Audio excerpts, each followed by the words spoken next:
Hello, everybody, and welcome to a new episode of the Indie Diarist podcast, the show on the human stories behind indie game development. Speaking to you today is our loyal host and indie diarist, Anthony L. Wolf, writer, narrative designer, and senior content manager for social media, as you guys already know.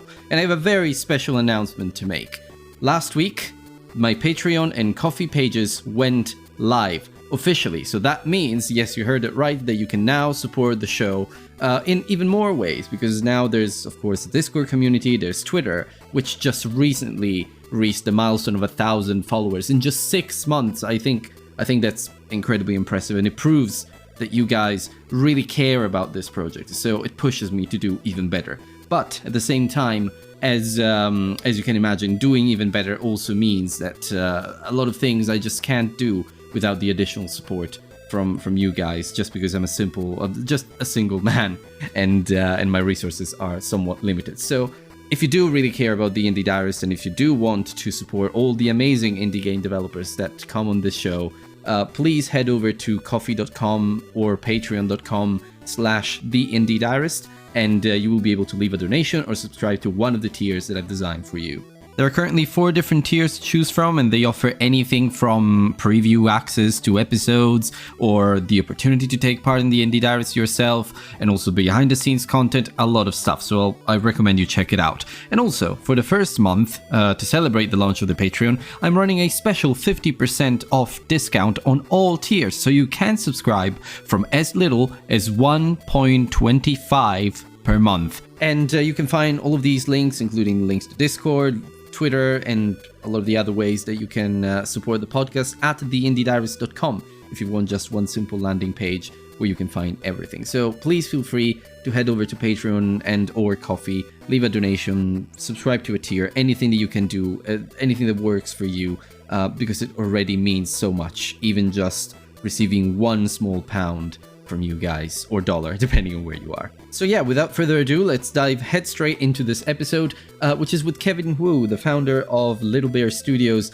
Just an incredible guy. I had so much fun with you, Kevin. Thank you so much for your time. So yeah, I'll leave you to the episode now.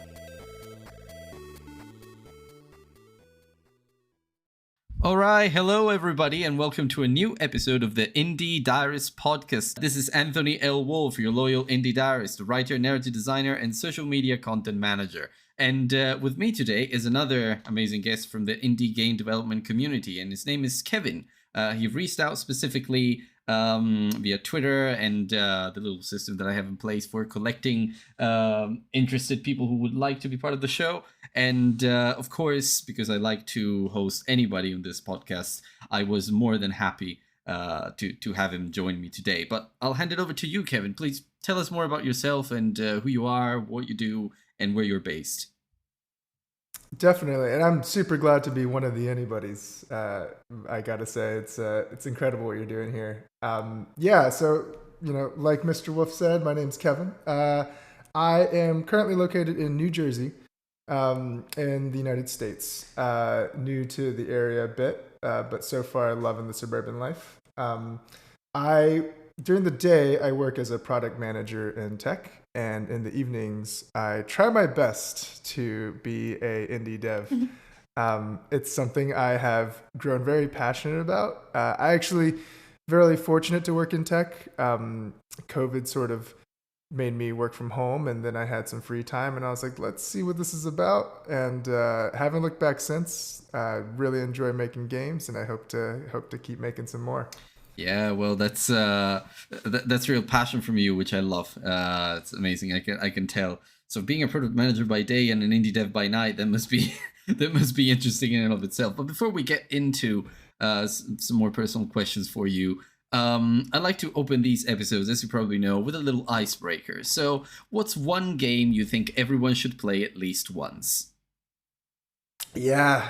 I've heard you ask this a few times too, and I was thinking about this a good bit. So I struggled very much, but I know I have to narrow it down to one. I'm thinking for the future, if I think forward thinking, I would say it's Super Hot VR. Okay. Yeah. Nice pick. Thank you. Yeah. Have you played it? Not the VR version. I played the original version when it came out. I even reviewed it for a website at the time. That Oh, was pretty cool. wild. Yeah. Yeah. No, I remember when it came out, and I was like, oh, that's a cool idea. That's a cool gimmick. And then when it came out on VR, I was sitting there like, this is the perfect medium to play this game and introduce someone into VR. I don't know what the future holds. I'm not, I don't have a crystal ball. I don't know what the metaverse will be, but I do think that virtual will be something that we're really into, and I think Super Hot is the perfect way to get someone into it. It's one of those games where like, if I hand say my wife who's not a gamer like a controller, especially a PlayStation controller, Hmm. the screen says X, she has to look down at the controller, see where that is, Yeah, right? of course. You put the headset on for Super Hot VR, and you put the hands on, and you just tell them when you move, time moves, and it just sticks, and people get it. And I'm like, Yeah, it's it's the perfect flow. yeah. I imagine it's a game that translates very well into VR. I haven't tried it yet. I do have a headset, but Superhot VR is not one that I've looked into yet. But yeah, I'm actually very excited to do it because I know I've heard raving reviews on the VR version and everything. So yeah, that's definitely something that I will look into in the future. But yeah, so let's get into more of a couple of personal questions for you, actually. And the first one that I have for you is probably very related to the project that you're working on right now, which I believe is called Magic and Machines. So yeah, that's I played the demo before joining this call, as I was telling you off the record.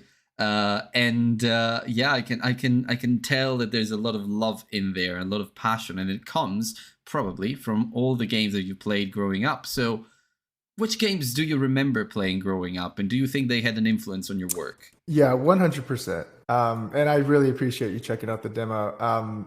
Yeah, I'm so inspired by the games of my childhood. Final Fantasy, Chrono Trigger, Golden Sun. There's so many times where my brother and I were in the back of the car on a road trip, and all we had was our Game Boys, and we'd sit there and just play, even like Pokemon, for hours. Um, yeah, I sometimes like my earliest memories all revolve around games. One of like the best ones. My mother, she is a huge fan. She goes to a restaurant. She doesn't order off the menu. She asks, "What's the best thing on the menu?" And that's what she gets. And so she asked the guy at Walmart, like, "What's a good game?" We'd got a Nintendo 64 at the time, and they were like, "You got to get this Zelda Ocarina of Time." I'm like, okay, she buys it. Oh yeah. You're right. She knows nothing about this game. My brother and I, we put it in.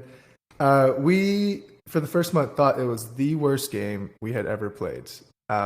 Really? Okay, that's an interesting story. Right. We were just like, oh, who made this? It's terrible. And the reason why is we never got out of the intro area, Cocorico Village. Yeah. We never found the sword. So we thought it's just running around this lame village. You can't go anywhere. A month later, we put it Yeah. back in, found this sword. And this is when, like, it's so imprinted in me now. It's like video games became this medium where I was like, I didn't realize this level of adventure, this level of storytelling, this level of bonding with my brother, like this could exist, right? It's like you can't read a book together, you can watch a movie in the same Yeah, of room, course. but once we found that sword, like the world opened up. And we played more and more, and you're absolutely right. Magic and Machines is very much inspired by more the turn-based games of my childhood. But yeah, that's kind of what I tried to pour into it. Well, that's a great point that you make there, because some of my fondest memories are of me playing with my sister. I moved to the UK like 6 years ago. My sister is still back in my hometown in Sicily because I'm Italian by origin, and Right, that's right. I remember when she played Kingdom Hearts and played it all the way from the beginning to end, or she did play with some games on PS1 and PS2, mostly Barbie games and all of that, which are well, they're Barbie games, so it's what they are. But then at some point she started growing more interested into some more layered experiences, so to speak. So she started playing Kingdom Hearts, and she loved it.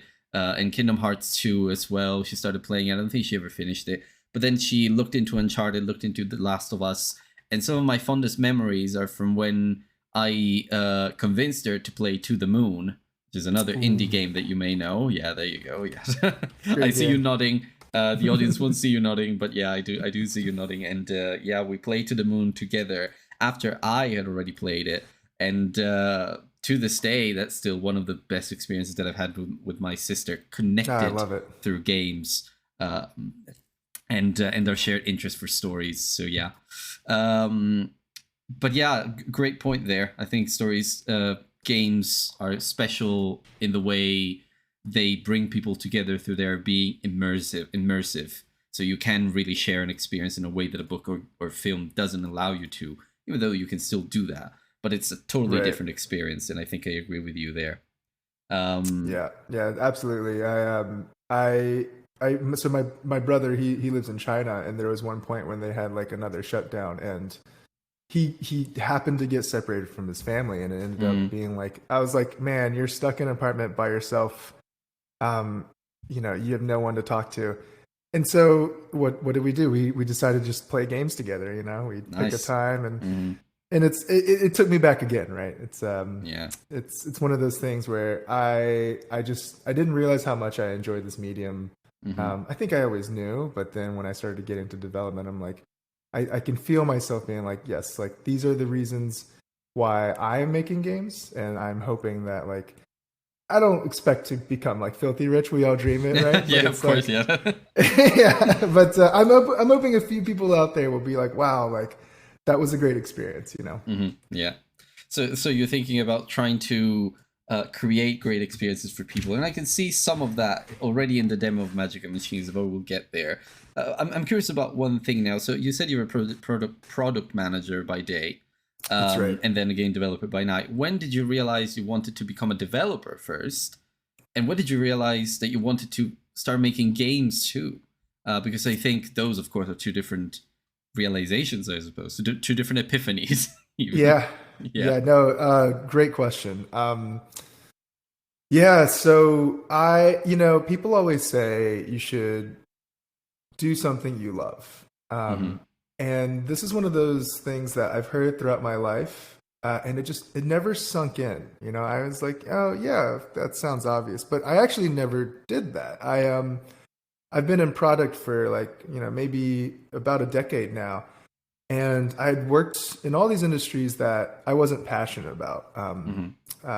And while, amazing experiences and great for my career, like it wasn't something I was like, as a kid, I'm like, I can't wait to work on like logistics or something like Hmm. that. Right. Yeah. When COVID happened, so my fiance, but now wife at the time, we would finish work and there was like a huge difference in our energy. I mean, at the time, at the beginning, we're all drinking too much and things like that. Yeah. Well, as Yeah, you do. right. That aside, like she was working something she loved and like I wasn't. And it like dawned on me, and then like this whole Dust in the Wind montage later, I was like, oh, like what are the industries that I like? And it came out to games, food, and finance. Games being probably the main one. And so I was like, okay, let me switch my industry. Let me try to get into games. And I genuinely struggled with this for some time. I would go in interviews and people would say, I love the experience you've had, but you've never worked in games. And I remember one day I was just like, well, like what if I just make one myself? Like how Mm, hard can it be? yeah. Had no coding background, no like background in game dev, none of that. Just stuck to some YouTube, like one or two Udemy courses, and like just over time, I was like, okay, let me do this now. Now let me add this thing. And the nice thing with the product background is like I knew how to like break down like MVPs and Yeah. think Of through course. like how to deliver these things that like I take for granted because I Hmm. know them, and I'll see it in like online like Reddit posts when someone's like, I have this giant idea. What do I do? And it's like, for me, it's like so obvious. Like start simple, right? Like Yeah. Of do one course. thing and then work off Break it that. down. And Yeah. exactly. And so like the more I did it, the more I realized, wow, I really like this. I really like coding. I really like making games. I enjoy this a lot. I was fortunate enough, not because of this game, to actually then work in games for a little bit. I did work at Riot Games for about a year. So incredible company, incredible team. Right? I had to Yeah. leave unfortunately because of return to office. However, like now I'm at a place where I'm like, man, like I'm so passionate about this. I'm gonna keep doing it on the side regardless. I'm still trying to find my way back into game dev because I haven't worked as a developer at that point.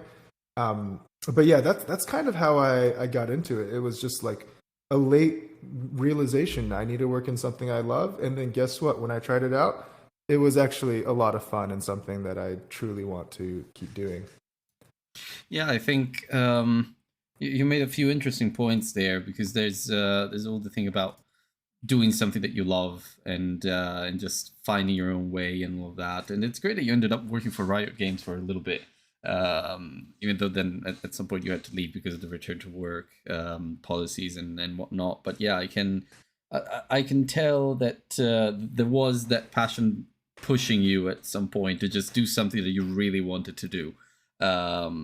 And yeah, I think that really shows in your development efforts. I think there was something at some point that you said that I wanted to talk about, but I've forgotten about that. Now it will come back to me. So I'm sorry about that. I probably rambled for too long. No. It's Feel absolutely free to jump fine. in. You know. Yeah, no. But it's absolutely fine. I think I was there in silence, just thinking about every word and thinking about, wow, this absolutely makes sense.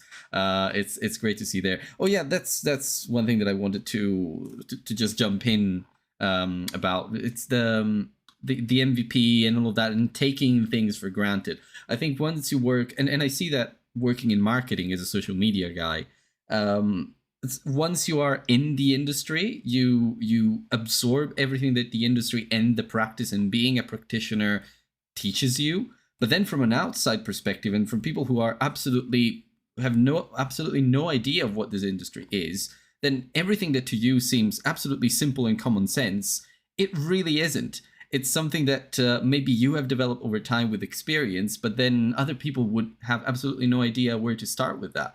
The MVP and minimum viable product and all of that, I'm sure even some people maybe listening to this podcast will have no idea where to start with building something like that. And yet I understand the concept. So yeah, all it takes, in my opinion, is not just doing experience inside the industry, but being interested enough, just like you are, to get out there and just experiment and have some fun while you do it. And I think that's really great and powerful. Yeah, you hit the nail on the head with that. It's so interesting you bring up marketing. It's like that's the thing I probably knew the least about. And I remember being like, all right, time to market my game. And how do you do that? First thing, yeah, like the first thing I learned, I was just like, I should have been doing so much more like yesterday, like last year. And I was like, I had no idea. Like the even idea of like, you know, doing a Kickstarter to me was so foreign. And I was like, well, like I can't do anything now. Like I've basically finished the game, right? Exactly. Yeah, because there's all the build up. And, you know, I've seen a lot of incredibly successful Kickstarter campaigns that are successful because they already start from a community, like with a user base or a fan base already formed, at least to an extent, which can then share or spread the word about that Kickstarter to other people as well. Like there's that I don't know if you follow there's a game about I don't remember the title of the game, but they're developing it because the Kickstarter campaign was so immensely successful. It's about delivery service, and you're a witch that goes on a broom. Yeah, of course you've seen it. Because they've invested heavily in the Kickstarter campaign. The style is unique. They clearly have a development team on board, and their community is huge. So they have huge reach as well. Even just a like or a retweet, that you know, goes a long way. So the result of that is that they already had like the good foundations to start with that Kickstarter campaign, and then they brought it to success thanks to the community that they had. And I think a lot of indie developers overlook that aspect, or maybe they don't even overlook it, but they're not really aware that there are so many opportunities to build your community before you even start developing your game, in the concepting phases and all of that, just to tell your story and all of that. And I hope this podcast does it to an extent for them. And you know, I'm still not aware. It's like, there you go. It's one of those, I'm looking at this as like, hey, I'm going to learn a little bit of something with like every game I make, right? Yeah. And like I totally remember the game. I think it was like Mika or Micah and like the Witch's Mountain or something. Yeah, that's the one. Yeah. That's right. Weekend And the I Witch's remember, Mountain, yeah. yeah, I remember reading like their like post-mortem about their Kickstarter campaign. I was just like in awe because I remember just thinking like, man, this is like, you know, like you hear the terms, you hear some, and like it all makes sense at a high level. And then when I think about like, oh, how do you do this? I'm like, man, this took a skill set. This took some learning. I had no idea. Of course, years of learning. That's what it takes too. But you know, it's you can get there. I'm pretty sure. So, but yeah, one day. But moving on to your actual game development stuff. So. Sure. Is Magic and Machines the first game you ever developed? Because I know there's right. Yeah, okay, perfect. And do you have any funny memories or fun facts to share from your development time on it so far? Oh man, oh gosh, there's probably like a lot of different things to share. I remember a lot of the times when I was working on it, I would start looking into like different things in the community that I'd see. And by community in this case, I basically mean like Reddit and Twitter. Yeah. Because I wasn't too dialed into other developers. And I actually recently was like, it was like a nonprofit indie fest, Boston Fig, incredible community as well. And I'm meeting all these other game devs, and I just feel like a fraud. You know, like the like imposter syndrome. Oh, yeah, like so hardcore. Like I'm seeing these beautiful games that people are making. I remember there was like a student project. It was like Duck Side of the Mountain. I love that name. Duck Side of the Mountain. Okay. That's right. You play as like this duck in space, and right. They were like, we did this in a month, and I'm looking at the demo, and I'm like, it would have taken me it was like 2 months to make this demo, and I remember being like, your one UI screen would have taken me 2 months. You know, like this is wild to me. I think like there's like both a beauty and there's like a beautiful aspect of being ignorant and then going into things, just coming in it with like I'm just trying to have a good time, see what this is about, versus like being a veteran and like skilled in something. And I will come up with these ideas where I'm like, oh, like I'm going to put this little feature into the game. And I remember like putting it out there to like a few friends to like have them test play it. And I thought like, I remember thinking like, this game is like so easy. Like you're going to get through the intro immediately. And so many of my friends like couldn't get through the tutorial. And I was like, oh, but like, how can this be? How? It was so simple. And then when they were describing the experience, like it made sense. I was like, okay, like you didn't do this thing, which I thought was obvious because I have played my game like of course 100 times now. Right. Yeah. And so I think that like, again, being from product, it was nice to go, oh, like I know I need to like test frequently and do these things versus develop in a vacuum. I did find it funny that like almost every time where I thought I had like this clever, brilliant idea, it would turn out that like, nope, I need to tweak it one little bit. Yeah. Somebody broke it in this way. I like never underestimate even friends who don't play games, like what they will do. I know this, like I remember thinking like, I'm going to make this for mobile. And then I had one friend that's like, why don't you put it on Steam? And I was like, what a ridiculous idea. And then and yet there he is. Yep. Then I'm like, all right, let me just put like a demo up or something. And of course it's like the Steam community for my game is so much larger than like anyone who wants to do it on mobile now. Which like blew my mind. I remember being like, but I thought like this. And yeah. So if there's anything, it's like, man, I've so many. I probably can think of like so many more. There are a lot of little different stories of like very nuanced. I thought this, and it didn't happen at all throughout the development. And so like I just can't stress enough like how much of getting yourself out there, even though it's like you get so anxious. You know, like especially in like anxious in different ways. You know. It's your baby in a way. Like you go out there showing your game and you have people playing it, and then maybe they point out something that didn't work and something like that, and in your mind you're like, oh yeah, but to me it makes sense because this was the original intent. But then that message doesn't come through. The game isn't actually able to convey that original idea. So and then you tweak and tweak and tweak. Yeah, playtesting. You always learn a lot of stuff by playtesting. That's what I hear, at least. Yeah, not wrong. Yeah, and well, I'm curious about Magic and Machines specifically because the concept behind it is interesting. You have like technology blended with magic. At least there at the beginning of that demo, you have like the fantasy world, but there's also a technological component to it. Like there's the minister, there's the not the minister, but I don't remember the name of the character who. I think it was Cyrus. He's like the guy Cyrus, in charge of the lab. Exactly, the guy Cyrus who. Unfortunately, something happens to him during the tutorial. But he's like this technological genius, and it feels like the whole of society in this world is founded on using technology to harness magic. So where did the original concept come from? What was the original idea behind Magic and Machines? Yeah, another amazing question. So to answer that first, I have to admit I bit off more than I can chew.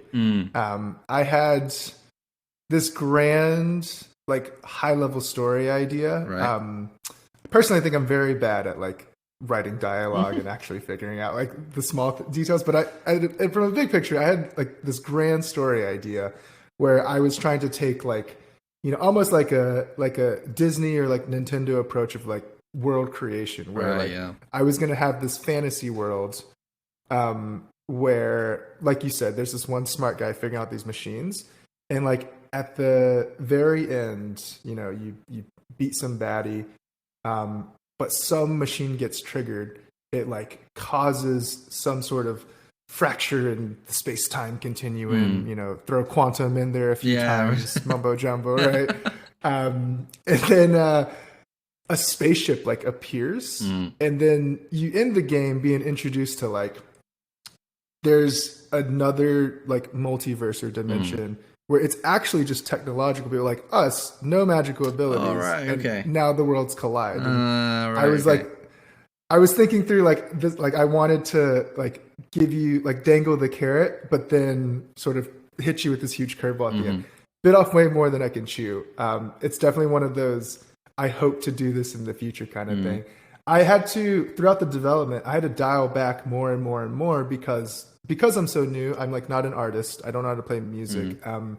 Wasn't a coder. Like it was very hard to find assets in general and like assets that would like fit these needs. And as a side project, I'm also trying to, as my first game, main goals of learning, like I'm also trying to balance like how much I'm spending to do things with my time and like, of course, all of that. So the idea originally was just like, okay, like, I'm going to take this mix of these two things. Imagine like, StarCraft like meets, I don't know, like Spellbreak, where it's like very fantasy magic and then versus like very technologically advanced, and you clash them together. And as I dialed back more and more and more, I wanted to maintain as much as I could of that original high level. Even though I wasn't going to be able to execute it, but I would like leave room. So in the future, you could expand it. Yeah. I can expand on it. Yeah. It was always something that like mixing things is always something that like I'm a huge fan of, whether that's different stories. Like I was always thinking, it's like, why can't like Lord of the Rings meet like, Starship Troopers I agree, or something? yeah. Like it's like things like that would bring me together. But additionally, it's like, I am also like really into how do I world build more on this? Like if I make any sort of say like space shooter game, right? I can put it as like part of this universe in some tangential way.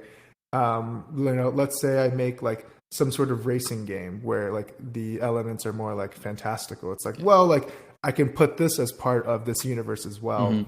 So I was like trying to craft this like larger image, and even though I had to like sculpt out more than I'd like, I wanted to maintain enough of it so I could grow it. Right. Yeah. I can relate with the idea of, you know, merging two things together, because that's how some of the most creative and original ideas come to life. And yeah, no, but it's an interesting concept. It does sound like you learned a lot about scope while you were working on this.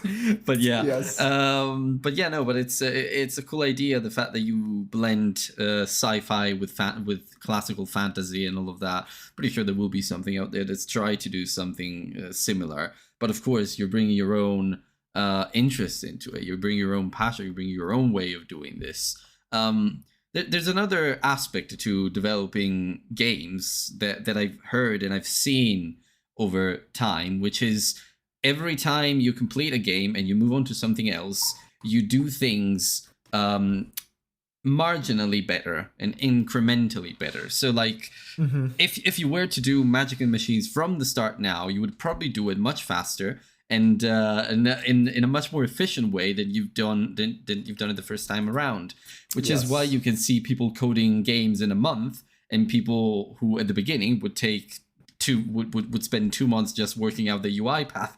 So but that brings me to my next question. If you could go back in time, would you do anything differently on Magic and Machines? Oh man.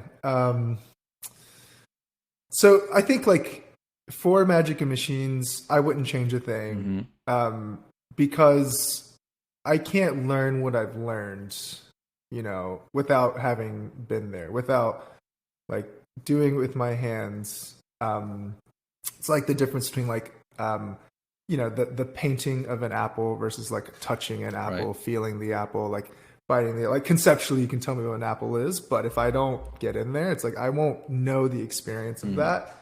I think like, yeah, for Magic Machines, I wouldn't change a thing. This is my main goal is to learn off this, right? And without having gone through this, it's like I couldn't have. It's so interesting when I talk to like my friend who, you know, we were trying to work on a new game, like a new roguelike now. He's like looking at my code and it's like, it's so clear. He's actually a software developer. It's like, oh, as a subtitle, I'm like, oh no, he sees like 3,000 lines and he's like, yeah, like you should have structured this very differently kind of thing. I think if I just went back in time to be like, hey, like, can I give myself advice? It's just sort of like, hey man, just really, really do what you love. Like start, it's like 10 years ago. 10 years that, right? ago, yeah. Yeah. Like discover development, discover game development. Like just do this earlier. But you know, I've seen artists become VR game developers after, you know, in their 40s or something. I've spoken to people who have realized that they wanted to do something creative or make their dream game when, you know, they were maybe in their 30s or something. And so at that point, you already, or at least you're supposed to, already have a career. So I think it's never too late to start it. I think it's good that you at least got there and did your first game. And now you're working on a roguelike, which is one of my favorite genres, full stop. So I'm really curious. Yeah. But yeah, well said. But now here's a bit of a deeper question for you. Do you ever feel lonely or discouraged as an indie dev, and how do you cope with that? Oh man, dude, you have such good questions. I try, Mr. Wolf. Gosh, he again, nail on the head, just like the core. Yes, definitely, 100%. So, like. The first obvious thing is like I feel lonely because I am like one person. Yeah, it's like even though you found a Little Bear studio, so it's a one bear studio. it's exactly I didn't put little bears. Right? Yeah, exactly. That's a good point there. Yeah. I mean, maybe one day, right? I'll put the little bears in there. Yeah, that's right. Yeah, so like obviously, yeah, the one person, but yeah, again, it's because I have like the doe-eyed ignorance is bliss. Like I'm just trying to do my best kind of thing, right? Like when I go into other indie communities, like I am so I love the indie community and like how open everyone is to share their experience, and I think it's one of the best things. It's like, very most supportive, people aren't positive, like and inclusive. Yeah, I love it. extremely supportive, extremely inclusive. I think like it's so hard doing yeah, indie devs, they're just thrown into the deep end. It's like you're out in the ocean and everyone's got something with them, but we don't know who's gonna help us like build a raft, right? And some people might already have like a boat, and some people are still just getting around. And it starts off real lonely, but over time, like you reach out a hand, someone else reaches out a hand to you, and you sort of like work on your collective things together, and it becomes less and less lonely. And then, sometimes people who aren't even in games, they come out of the woodwork, and it's incredible. My cousin Alex Gao, he's this beautiful artist. He's so good at what he does. He's into 3D printing now, but he saw I was making a game and started making some art for me, and it's just incredible. And I'm like, wow, I want you to be a part of sort of all the games that I make now. A couple jobs ago, I meet a guy, Robbie Barnett. I didn't realize, but he does music, and he has his company, Rob Prey Sounds. He sees I'm making a game, and boom, he's like, "Hey, like I can help with this." And there were some tracks that I found before for my like air and earth areas that I didn't love, and he took a shot at that, and then boom, now I have these incredible tracks that I think fit the mood and like what's in the game really well. And then my buddy Tim, he's like a developer by trade, works as a game dev now. When I'm starting off, like I can just bounce things off of him, and we play games together. Many of these people I play games with, and over time, I'm just like, wow, like I'm collecting all of these folks, and they're collecting me, and like we're just working on our rafts together, and this sort of initially very lonely journey starts to become full of people and full of life, and it's so incredible. Working in tech, there's like certain structures, right? Like you'll hear about like the agile process, like minimum viable product. We mentioned all that. Even when I joined Riot, and again, I think wonderful company, I was imagining like AAA game company, like tech, right? Like it's going to be so structured, and making games is hard, like even for the giants. So then you boil that down to one person, and you think, man, I lose so much more support along the way. I'm like trying my best to like, post things here, post things there. Might get like one or two upvotes or something. I remember like, I think it was like game trailers or someone like picked up my trailer because I wanted to try what a PR firm could do. And I totally understand their value now. And like the one and only comment was like, this game looks so bad. Oh no. Like I felt like so small in that moment. I'm just like, oh no, like, oh, this is, and it's like this form of like art and storytelling that someone can probably prove me wrong. I don't think other mediums really have. Like you read a book, you watch a movie, you're being entertained, yes, but like it's going to progress no matter what. Like games, it's a passive form of entertainment. Yeah, of course, games are designed from the start, and they are designed experiences, but still, you have some sort of freedom to shape that experience the way you want. So yeah. Yes, you do, and you like can't access the additional content without like doing the things required in the game, right? And like there's this level of immersion that like I think that like if you grow up with games, like you get it, but I've seen people now who like they might not have grown up with it, and again, like the unfamiliar with the controller, right? It's like these are now barriers to entry to get into this. And while I know that like these people exist, it's so hard for me to be like, okay, let me find, say, like this group who love like turn-based RPGs. I'm not quite sure where to look, and I'm not quite sure like if I were to like meet other artists and other folks, it's like what each of these people can do. We all have such unique experiences. It doesn't feel as structured, and it feels sometimes where like everyone's thrown into the deep end. Everyone's in the ocean. We see each other, but like we don't know like if we have the collective pieces to like build this life raft, and it feels a little lonely, but like that loneliness comes on the flip side of like it's also extremely exciting because you're just like, hey, like let me find the people around me. Let me see who's here who can help me with Yeah, my that's little true. raft. And then you see their raft and you're like, wow, like what a cool raft. Let me check out your raft. And You then make like the connections community and is just you, so, you meet people and all that. Yeah. yeah. Living in London here, there are some indie game developer meetups which are always incredibly fascinating. I went to WASD in April. I think it was April. Yeah, I went to WASD in April, and that was a great experience too because I met some developers on the ground showcasing their game.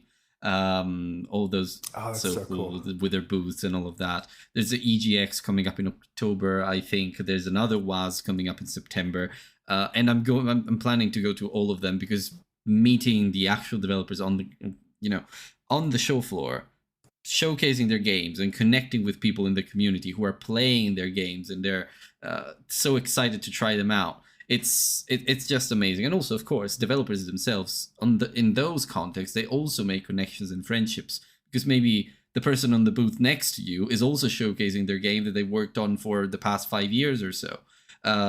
So it's such a great community to be part of, but I agree that everybody's experiences are so different, and maybe because they're so different, they're so fascinating at the same time. Yes. So, well, I think you answered this question to an extent.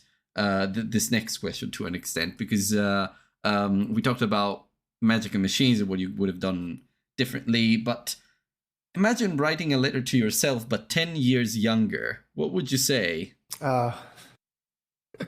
Yes. I think like it's so funny. I think like 10 years ago, it's a little less than that, but about 10 years ago, I was working at this ad tech firm, and Oh, ad tech. Yeah, interesting.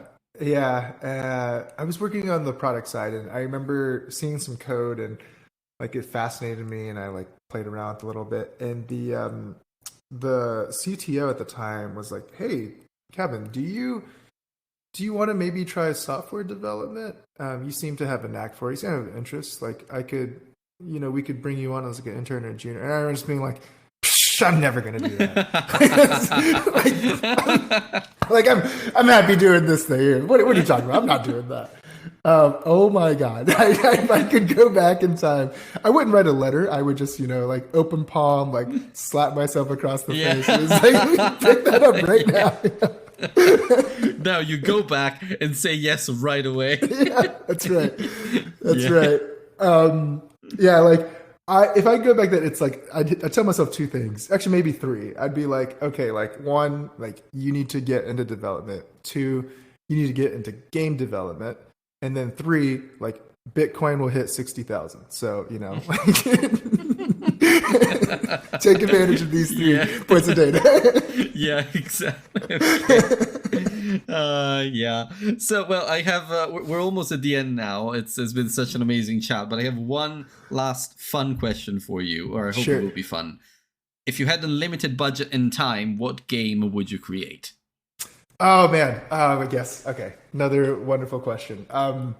So I've thought about this before too, and I'm torn between like, I'm torn between like two things. Like the first is so I'm it's I probably shouldn't say this. It's probably a bit of a sickness, but it's like, all right. I'm like an old school RuneScape fanatic, and I think, okay, yeah, and I love the idea of an MMO, and I know some people will probably roll their eyes when they hear another MMO, right?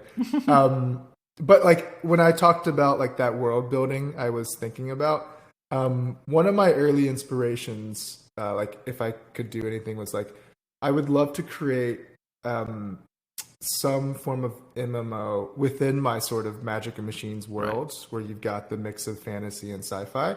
But within the MMO, it's like that's not necessarily why you stay. You stay in the MMO to get like better gear and all that, but the main core loop of the game is actually like more of a MOBA. Yeah, oh right, okay, I see. Right, and it's like, so you'll still party up with other people to like the social play interactions, this MOBA-esque game, and it's like, if someone gets like really far in like the story and MMO aspect, like you have to like level down to because you know your gear is too strong or whatever. But the idea is like um I'm mixing those two genres of the MOBA and the MMO where you know MOBAs famously are like you start new, right? It's like a roguelike. It's like each game is like reset. But I love the progress that I have from like old school RuneScape. Like if I put the same amount of hours into an MMO, or into a MOBA, I've only increased in sort of my like skill with that. It's like why can't I get like this shiny new sword with like this cool stuff that enhances this ability or whatever, or this laser gun, right?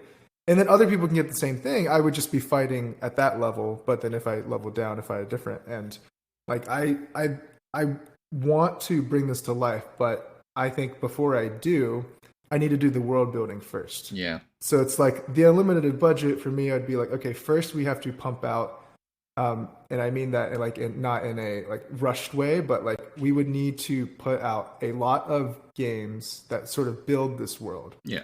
Right. Like certain like space only games, certain like fantasy only, and then you link them through. And then at one point it's like, okay, now here's like the really big project. This is the one that you can just like explore the different lands, different characters in each of the games are now like throughout the MMO or the MOBA aspect of it. Like there's like different class systems now that are well defined. People can link that back to different things. And then you can sort of like now play in this MMO slash MOBA.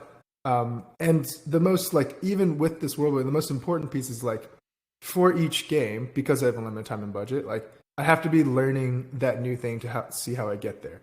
Like my next game needs to figure out how do I connect the internet. Yeah. The game after that needs to be like, how do I set up a place where you can host a session for multiple people? Oh, it's interesting. So you're thinking each game is going to teach you about the different aspects of building an MMO and a MOBA. Right? Exactly. Yeah. Yeah, those are the MVPs, if you will, for the grand vision, then right? get all the sprints. Well, that's so interesting. But to me, the most interesting thing is that every time I ask this question, I get two answers. One, I want to do an MMO, or two, I would do exactly the same thing that I'm doing now, just maybe bigger because I enjoy it so much. So why is that? I don't have an answer yet, but I will find it at some point because that's very interesting. That's just two people, two different answers from a bunch of different people. But yeah, so well, thank you so much, Kevin. It's been so fun speaking to you. We had such a nice chat. Thank you, man. The pleasure's been all mine. Oh no, believe me, it's mutual. So, well, you said you're working on your next project and on your next game right now, which is a roguelike. Can you give the audience a bit more information about that one, maybe the concept behind? I suppose it's going to be in the same universe at this point, isn't it? Yeah, well, this one will actually be a little different. So I'm working on two things. The one will be just a very simple space shooter, and it's because I want to learn how to connect to the internet. So I'm like, this one's going to be. I'm not spending 3 years to make this one. Let's put it that way. Okay. The other project, which I'm working on with my friends. So we have a vision of a co-op roguelite. Right. So multiple people come in. There's a class system, different power-up systems, but the basic idea is like you take something like I think obviously everyone knows like Vampire Survivors, right? But you distill that down a little bit more into a co-op experience. There's definitely a bunch out there. We've seen a good number. I'll have to see if he's okay with finding a way to link this back to my larger world, because it is like a bit of a separate project. All right, okay. I don't have a name for it yet or anything, but we're pretty excited to work on that. And I think for me, like I'm personally really excited to work with somebody who is like actually a software developer, knows what he's doing, like works in games. He's also just a good friend of mine. We play games together. And I'll check some of those boxes and things I'll learn. Like we'll have to learn how to like host a session, right? Or something like that. So like really excited about that. Yeah. Well, that sounds like it's a fun little project for you guys, and I'm sure you're going to have a lot of fun. So, well, lastly, where can other people find you? And if they do, how can they support you? Sure. So yeah, the best way to support me, Magic Machines is going to come out next week. So June 9th. Oh PC yeah, well and that's Steam. gonna be. It's, By the time this episode comes out, it will probably be out for a couple months. But yeah, yeah. That's right. Yeah, so go back in time and wish list, and then, exactly in the present, like, or buy it all together because it's a fun little retro experience, and I can testify. So yeah, thank you. Find me. Yeah, so I'm probably most active on Twitter. I'm still trying to understand like how best to have a social media presence. Like I have a YouTube, TikTok, Twitter. I'm still learning the ropes, so I think my Twitter is Lil Bear Studios, like LIL Bear Studios. And then I think the others are, I think, like littlebear.studio. But yeah, like there's a website too. I'm trying to put like a backlog of the games I'm trying to do there. That one's littlebear.studio, like www.littlebear.studio. But yeah, like honestly, like I get emails, Twitter messages, all that sorts of things, and I check them all. So all places where I'm at. Perfect. Okay. Well, thank you again for your time, Kevin. It's been amazing having you on the podcast. And good luck with Magic and Machines and with the launch and everything, and also with your new roguelike and the shooter project. And hopefully you will get to do your dream game, which is the massive MMO there. So, that's right. Just gotta get unlimited funding. Exactly. Yeah, that's just a little step before you get there, I suppose. All right. Thank you so much. Yeah. Thanks so much, Ant. All right, and that's a wrap on another episode of the Indie Diaries podcast. Thank you so much for listening. If you enjoyed the episode, please subscribe to the show. Tell your friends. You can find the Indie Diarist on every major podcasting platform, and you're probably on one of them right now. And thank you so much to Kevin for being such a fun guest to have on the show. Really, I had so much fun with you, just chatting about all things gaming and creativity and all of that. And I'm really happy to have hosted you here. So yeah, thank you again. I'm sure we will do some more things in the future. So, if you guys heard the beginning of the end of the episode, and I'm sure you did, you know by now that Patreon and Ko-fi are live, so there are now even more ways to support the show. You can go on theindiediarist.com and find links to Twitter, Discord, Ko-fi, and Patreon right there, so that you have quick access to them. Or you can go to patreon.com and ko-fi.com/theindiediarist, and you can dive straight into the ways to support me right on that website. So, don't forget to follow the show on Twitter at The Indie Diarist, because it's just recently reached over 1,000 followers, and it just keeps growing. That thing is just, it's absolutely mind-blowing. But anyway, and lastly, if you're an indie game developer yourself like Kevin, please get in touch. I would love to tell your story to the world, because my listeners are always hungry for incredible stories from the indie game development community. So, I'll speak to you in the next episode of The Indie Diarist.